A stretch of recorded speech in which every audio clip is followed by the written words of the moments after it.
Autor: Marcos Mendes. Título: Criar novos municípios é prejudicial ao país.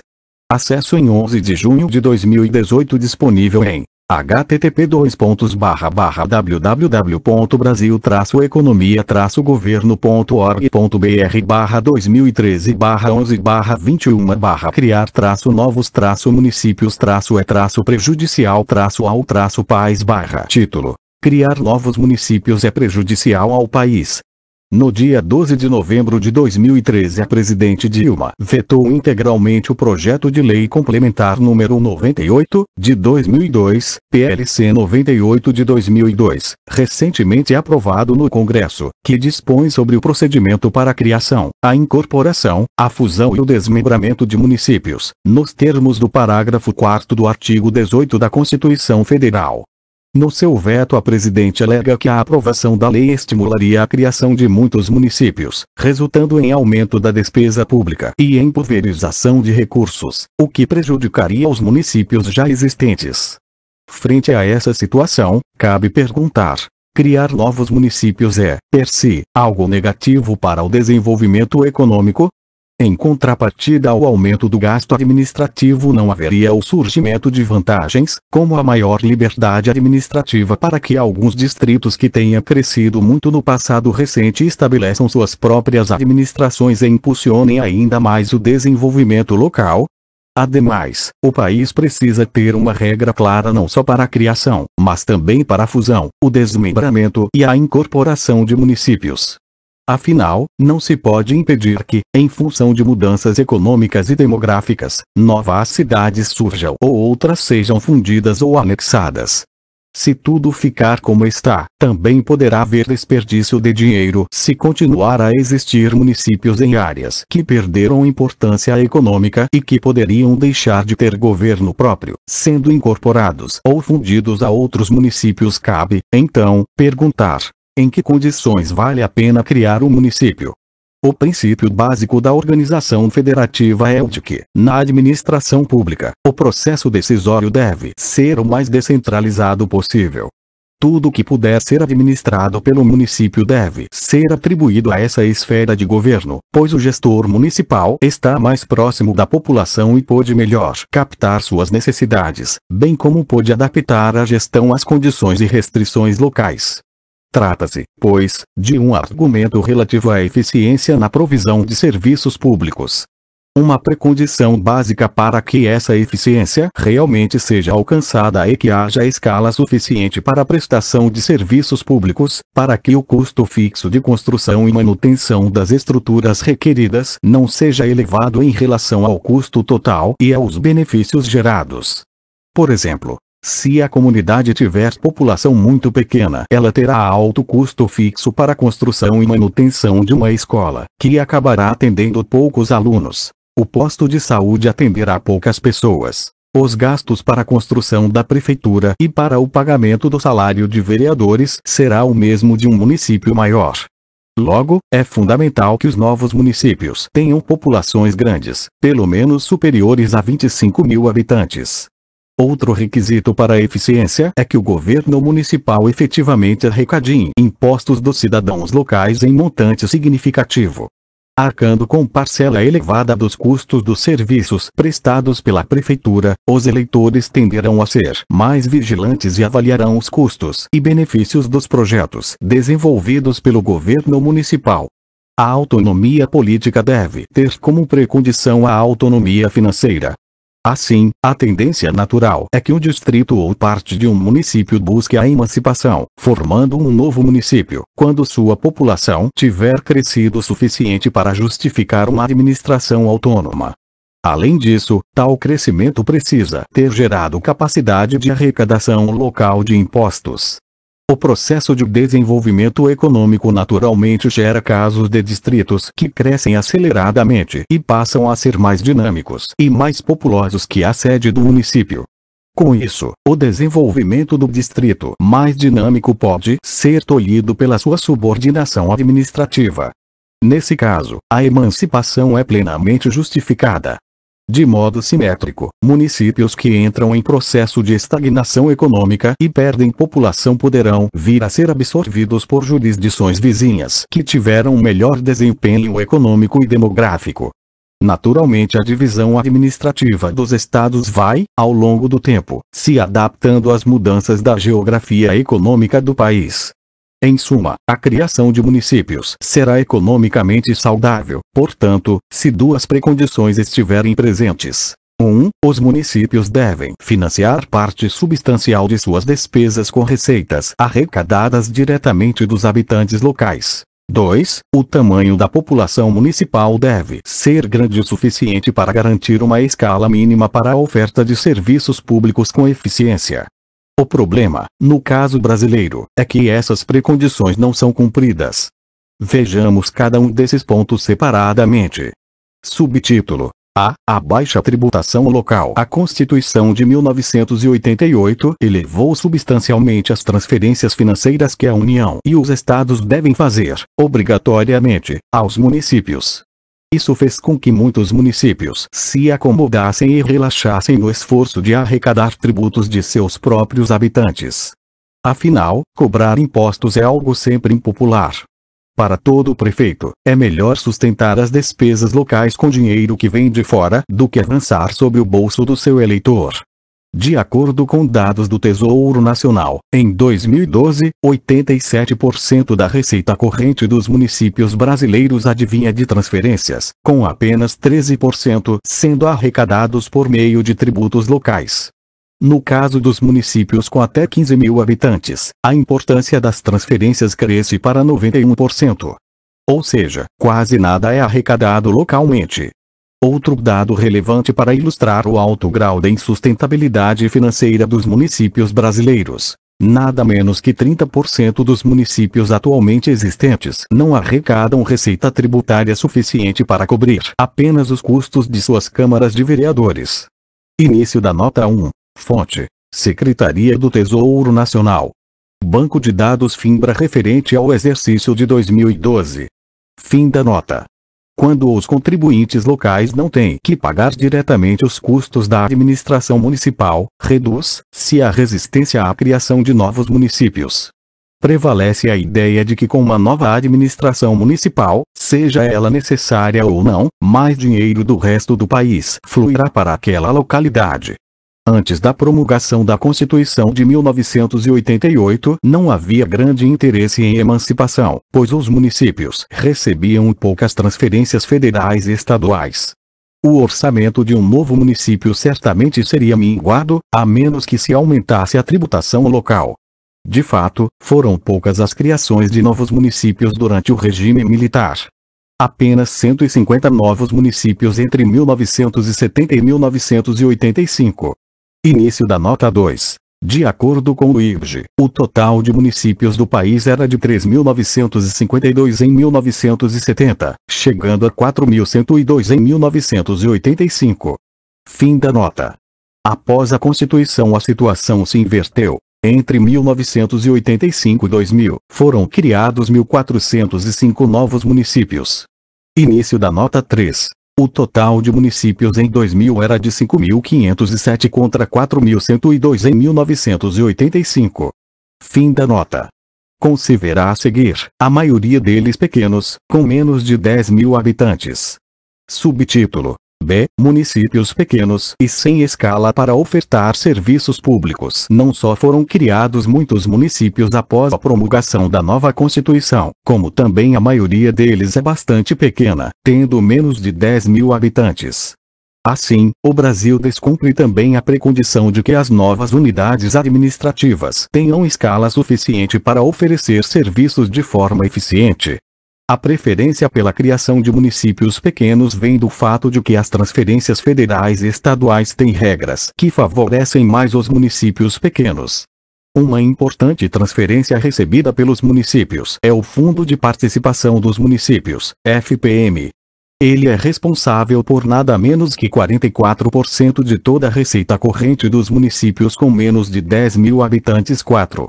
Início da nota 4. Fonte: STN, FINBRA 2012.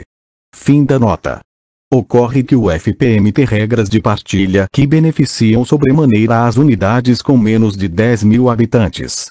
A título de exemplo, a soma das transferências de FPM recebidas por 3 municípios de 5.000 habitantes é 50% maior que o montante recebido por um município de 15.000. A conclusão óbvia é que há um incentivo à multiplicação de municípios. Não só se aumenta o montante de transferências recebidas quando os municípios se dividem, como também são multiplicados os cargos políticos e empregos públicos a serem ocupados. Devido ao descumprimento das condições analisadas nos itens A e B acima, houve um forte movimento de emancipação de municípios.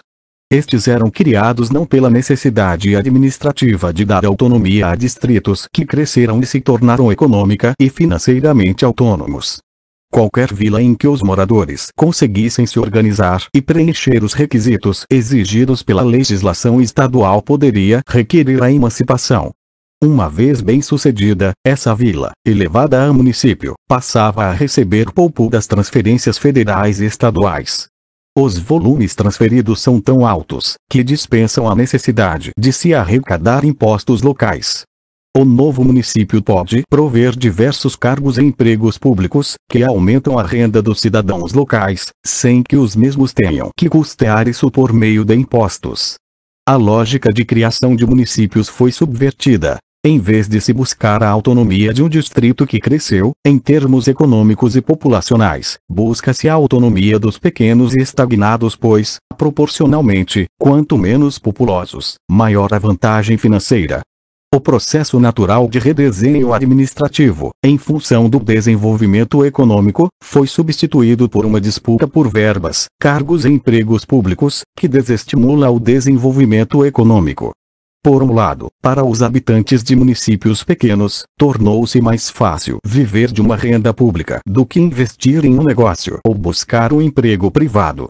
Por outro lado, os municípios grandes perdem verbas, que são realocadas para os novos municípios, e deixam de ser capazes de enfrentar complexos problemas sociais que entraram o desenvolvimento econômico e social, como os congestionamentos de trânsito, a violência urbana, a proliferação de habitações em áreas de risco. Há uma clara desproporção entre os recursos recebidos e as necessidades das populações locais quando se comparam municípios pequenos com os grandes aglomerados urbanos.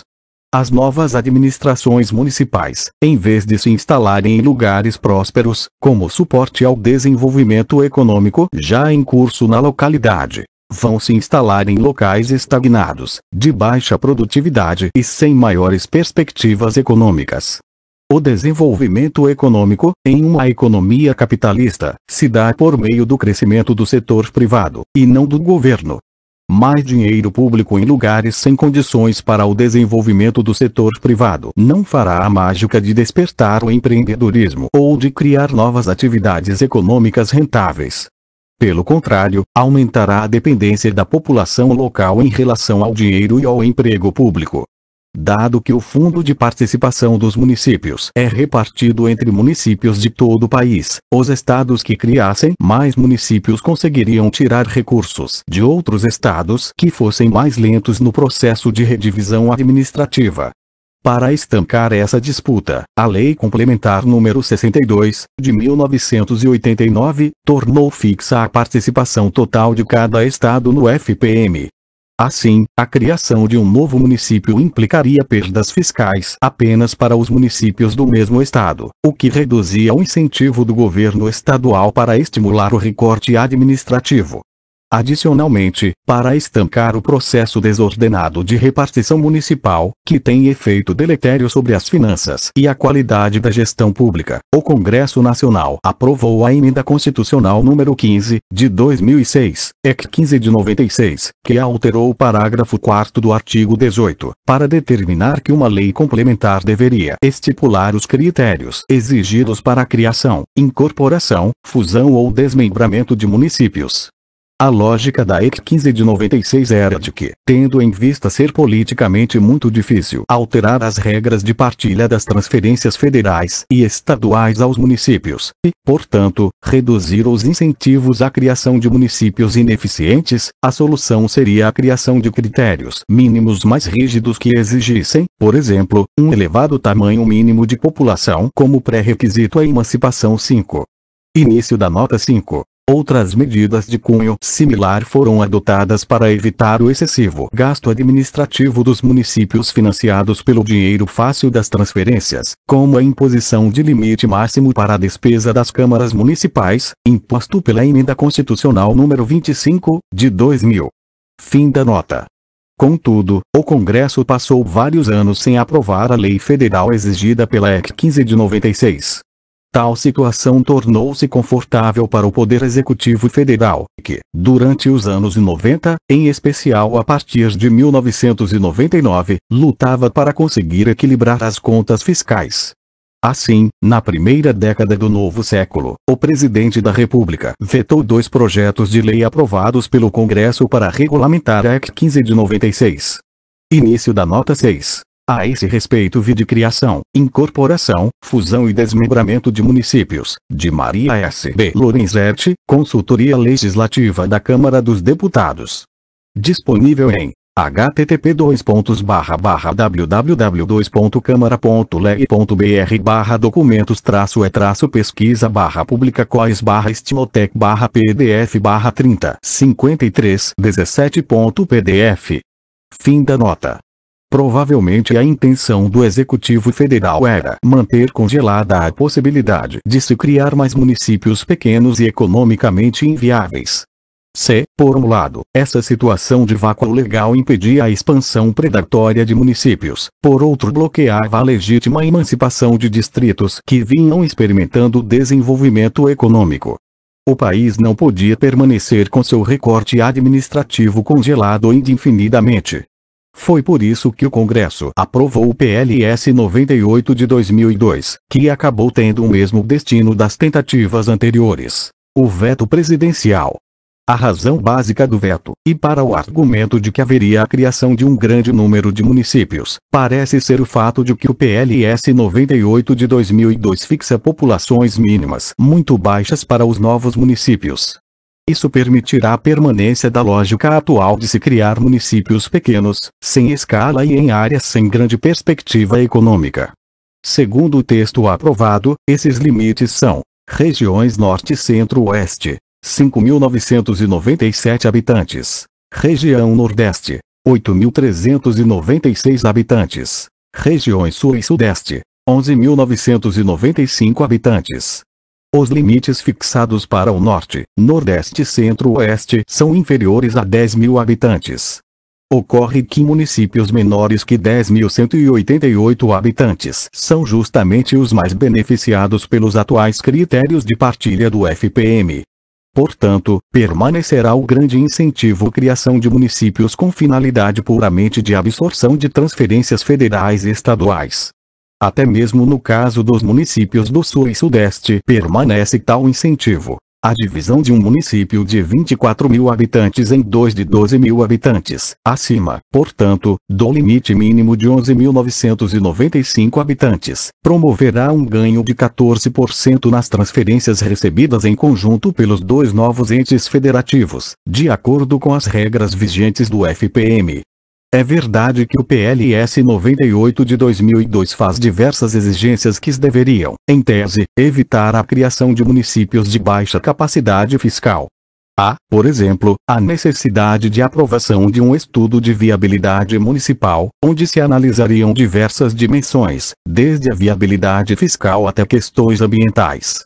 Todavia, dado que o estudo seria encomendado por aqueles que teriam por objetivo a emancipação, não é difícil imaginar que o rigor da análise seria afetado pelo objetivo de conseguir a emancipação. O ideal seria reformar a legislação do FPM, retirando seu viés a favor dos pequenos municípios. Isso reduziria bastante o incentivo à criação de novas jurisdições. Mas seria muito difícil encontrar um consenso político que viabilizasse tal solução. Frente a tal situação, o que parece ser mais viável é uma lei complementar de criação de municípios que estabeleçam um limite populacional mínimo mais elevado. Se novos municípios só pudessem ser criados com população superior a 25 mil habitantes, ficaria afastado tanto o problema do incentivo ao recebimento de mais transferências, quanto o problema da baixa escala de produção dos serviços públicos. Título: sobre o autor Marcos Mendes, doutor em Economia. Consultor Legislativo do Senado. Editor de Brasil, Economia e Governo. Autor de Por que o Brasil cresce pouco. Desigualdade, Democracia e Baixo Crescimento no País do Futuro. Editora Elsevier.